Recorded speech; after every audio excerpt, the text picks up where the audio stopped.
Assalamualaikum dan salam sejahtera.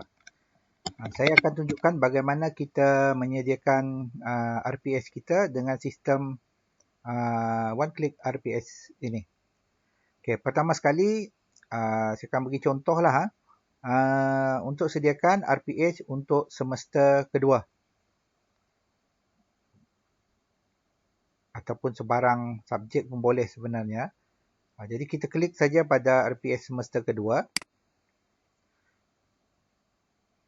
Okey, dia akan bawa kita kepada persediaan rancangan belajar harian untuk S2 ni. Semester kedua. Jadi ini untuk semester kedua, data dia sebenarnya data untuk persediaan ni ada di bahagian sheet S2 ini. Data ini kita akan kongsilah nanti. Jadi kalau nak tahu data tu apa dia, kita klik saya dekat S2. Kita akan ada data dekat sini. Data yang sudah sedia adalah. Contoh, katakanlah wawasan negara ke, cabaran dasar pembangunan agromakanan. Katakanlah kita nak ambil tajuk ini, kita nak mengajar dasar pembangunan negara. Apa yang perlu kita tahu adalah kita tengok kepada kod dia saja. Ingat kod dia. Kod dia adalah 19, kod ini. Jadi jangan padamlah kod ini. Kod ni dia akan automatik masuklah. Jadi kod ini 19, kalau kita nak guna RPS ini, dia dah lengkap lah sebenarnya RPS ini dengan objektif dia sampai ke ujung ni. Sampai ujung. Cadangan lah. Okey. Bila dah 19, kita balik semula kepada persediaan RPS 2 tu. Kita ubah saja dan klik bahagian butang ini. Kita pilih mana rancangan persediaan yang kita nak tadilah.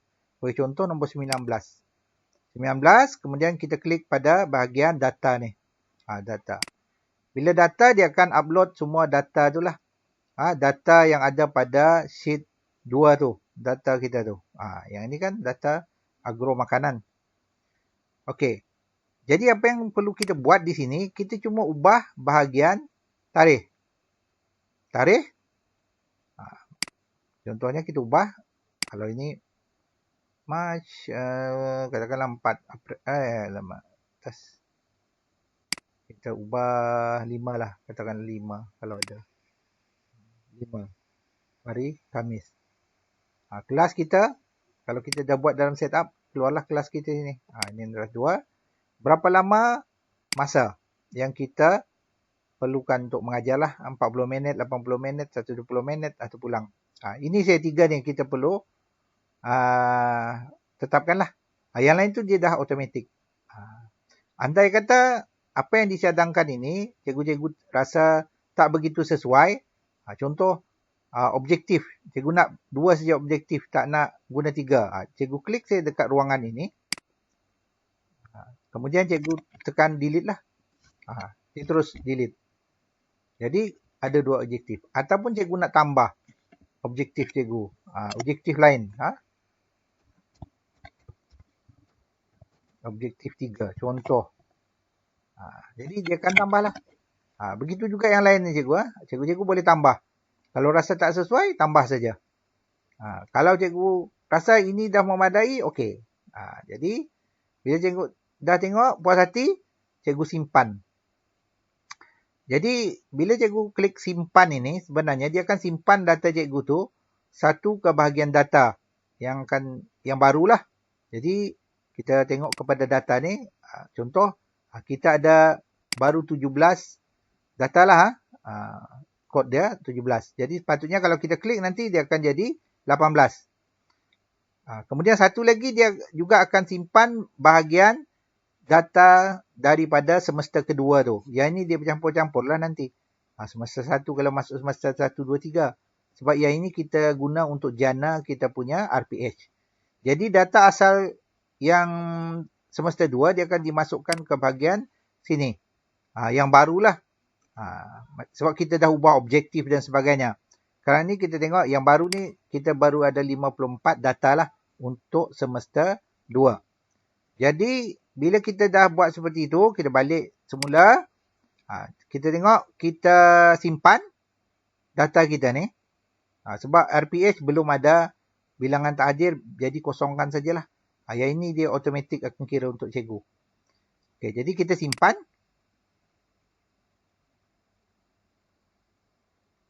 Okey, sekarang dah berjaya disimpan di semester 2.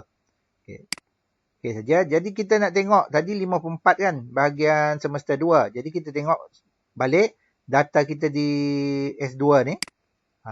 Tengok ini data yang baru. Dia dah simpan untuk kita. Begitu juga dengan data main data kita, data utama kita. Tadi 17, sekarang dia tambah 18 dekat sini. Data kita. Okey. Jadi bila cikgu tekan simpan tu, dia akan simpan dua lah. Satu ke sumber untuk sumber data semester 2, satu lagi untuk data utama kita, untuk kita generate kita punya RPH. Jadi sekarang ni dia bertambah lah. Kemudian untuk kita buat RPH seminggu, jadi kita cuma perlu tahu dari nombor berapa ke nombor berapa kita nak simpan lah untuk generate seminggu. Contohnya dari sini 14, 15, 16, 17 seminggu contoh. Ataupun kita ambil yang ni, Isnin. 10, 11, 12. 3 hari ni saja untuk satu minggu. Ataupun 13 sampai sini. Okey, 10 sampai 13 RPH seminggu. Jadi kita hantar seminggu kan. Jadi untuk generate kita punya RPH untuk seminggu tu, kita klik saja dekat menu ni balik. Tadi dari 10 kan sampai 13. Jadi pergi ke bahagian jana RPH. Boleh klik dekat sini ataupun kalau cikgu tak nak suka tekan-tekan butang ni balik-balik, cikgu klik saja dekat RPH seminggu. Sama saja cikgu. Cikgu klik jana ataupun pergi seminggu dia bawa pergi sini. Okey. Jadi kalau seminggu tadi 10 sampai 13, cikgu sama ada cikgu klik atau cikgu type saja kod itu. Kod di mana kita dapat di bahagian data ni. Data bahagian sini. Data. Ini kod dia. Nombor berapa. Jadi sini kita buat katakanlah 10, 11, 12, 13. 4 saja RPH kita. Untuk sistem ni dia boleh compile hingga 8 RPH. Itu maksimum lah. Tapi kalau nak buat pengubahsuaian sebenarnya boleh juga. 10, 20 pun boleh. Tapi biasa untuk pengajian am kita ada 8 saja. Jadi saya buat 8 lah. Okey. Kemudian sebelum kita compile itu pastikan betul lah. Yang ini kita punya minggu. Minggu ke berapa? Katakanlah sekarang ni minggu ke 9. Katakanlah ni minggu 9. Kemudian dia ada dua pilihan di sini. RPH ataupun refleksi. Sekarang ni kita tengah buat RPH lah. Sebab belum ada refleksi kan. Jadi tengok. Kemudian boleh semak di sini juga. Dari segi pembagian masa kita mencukupi ataupun tidak. Kalau masa ini terlebih atau terkurang, dia akan jadi merah. Yang 5 sampai 8 memang merah sebab kita tak ada RPH itulah. Kita letak. Itu tak apa. Kemudian nama kita ni sekali je lah. Nama kemudian kita ada subjek guru pengajian am. Okay. Kemudian apa yang kita type bahagian ini, RPH ini sebelum kita compilekan dia, simpan sebagai PDF, kita boleh tengok dekat bawah ini. Contohnya ini untuk RPH 1. Jadi kita tengok RPH 1 kita di sebelah ini. Macam tu. Ini contoh. Ini kenapa dia ada? Sebab yang ini sudah ada apa ni tadi? Kita buat refleksi. Pada bahagian data ni dah ada refleksi. Tengok nombor ni kita boleh tengok dekat ujung. Sebab dia dah ada refleksi, 19 betul lah. Jadi dah ada lah refleksi dia. Kalau kita tengok untuk yang belum ada refleksi, contoh nombor 11 belum ada refleksi, yang ni belum ada refleksi. Jadi kita tengok dekat seminggu ni. Ini nombor 10 tadi. Kemudian RPH 2 kita nombor 11. Jadi kalau kita tengok memang belum ada yang hadir. Dan juga bahagian bawah ni belum ada refleksi. Okay, jadi boleh tengoklah bahagian bawah ni sampai 4 saja kan. 5 RPH 5 dia tak ada. Okey, kalau kita dah semak, puas hati, baru kita compilekan dia menjadi satu file supaya tak banyak lah. taklah satu-satu. Jadi sebab kita ada 4 saja, kita save 4 RPH lah. Bila kita klik ini, dia akan simpan fail cikgu tu mengikut minggu, mengikut nama. Jadi kita tak perlu lagi tulis nama pada fail kita tu. Okey, tunggu sekejap. Dia akan run skrip itu.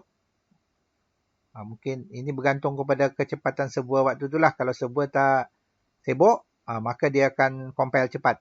Kalau dia sibuk, mungkin ambil masa sikit lah. Sehingga dia keluar pemberitahuan seperti ini. Fail anda telah berjaya disimpan dalam folder Google Drive anda. Kemudian klik OK lah. Okay. Untuk kali pertama saya cikgu, penggunaan sistem ni, cikgu klik dekat butang ni. Butang ni apa guna dia? Ini untuk update cikgu punya link untuk folder. Jadi cikgu klik saja sekali. Ini kali pertama saya guna cikgu. Selepas cikgu dah guna kali pertama, tak perlu buat berulang-ulang kali. Setelah sekali pertama, cikgu klik dekat sini, dia akan buka. Dia akan ada nama folder cikgu. Nama tu sama dengan nama dekat atas ni cikgu. Dekat sana. Jadi kalau cikgu letak saya di atas tu ada folder, cikgu klik dekat sini. Klik dekat sini, dia akan buka. Ni. Jadi nama ni, nama cikgu lah. Di mana folder ini wujud, cikgu pergi Google Drive ini, dia di bawah RPHPA, kemudian nama cikgu. Jadi dia akan compilekan seperti ini. Jadi file cikgu depan ni dia akan jadi macam ni lah. Ni muka depan dia. Ni muka depan, kemudian ini RPS cikgu. Minggu ke-9 kan. Jadi dia buat macam tu lah. Dia akan compilekan. 4 RPS di sini. Jadi file ini cikgu boleh download. Kalau nak buat manual, nak print dan sebagainya boleh download. Ataupun cikgu upload semula. Kalau hantar dalam Google Drive, cikgu boleh link saja terus kepada file ini. Ini cara dia cikgu. Jadi kalau kali kedua cikgu buat, dia akan masuk pula file kedua. Untuk RPS cikgu. Jadi tak perlu banyak kalilah buat. Jadi sekejap saja. Jika kita dah ada data semua, kita boleh panggil sekejap saja. 1, 2, 3, 4 sini. Kemudian terus save. Jadi dia akan buat yang barulah. Bagi RPH kita. Jadi tak buang masa untuk type berulang-ulang kali. Dan kelebihan bagi yang mengajar mungkin banyak kelas, contohnya pengajian AM, khasnya kita ada banyak cikgu yang mengajar, contohnya 4 orang, 5 orang. Jadi kita boleh share data ni. Sama ada kita share data ni dengan cikgu-cikgu PA yang lain, ataupun kita boleh masukkan pada data di bahagian ikut semester dia lah. Data ni kita boleh share. Jadi contohnya cikgu A dia dah buat tajuk kerja khusus. Cikgu B mungkin dia dah buat alih bentuk komunikasi. Jadi tak perlulah ulang benda yang sama. Jadi kalau kita nak buat pengubah sesuaian boleh saja. Contoh kerja khusus, dia buat bentuk ni, kita nak buat bentuk lain. Kita boleh ubah sesuai. Jadi tak buang masa lah untuk mengulang benda yang sama. Okey, jadi itu antara sebab dia kenapa saya buat sistem ni lah untuk memudahkan kerja kita. Jadi kita tak perlu nak type semula, copy paste, letih. Ini tak perlu copy paste, dia akan buat untuk kita. Muka depan tadi tu ada depan ni juga. Ini dekat RPH kosong ni. Yang ini cikgu boleh buatlah sendiri. Set cikgu punya file itu dalam bentuk A4. Kemudian cikgu upload dekat sini.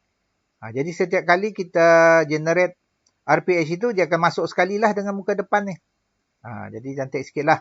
Berbanding dengan kosong saja, file saja kan.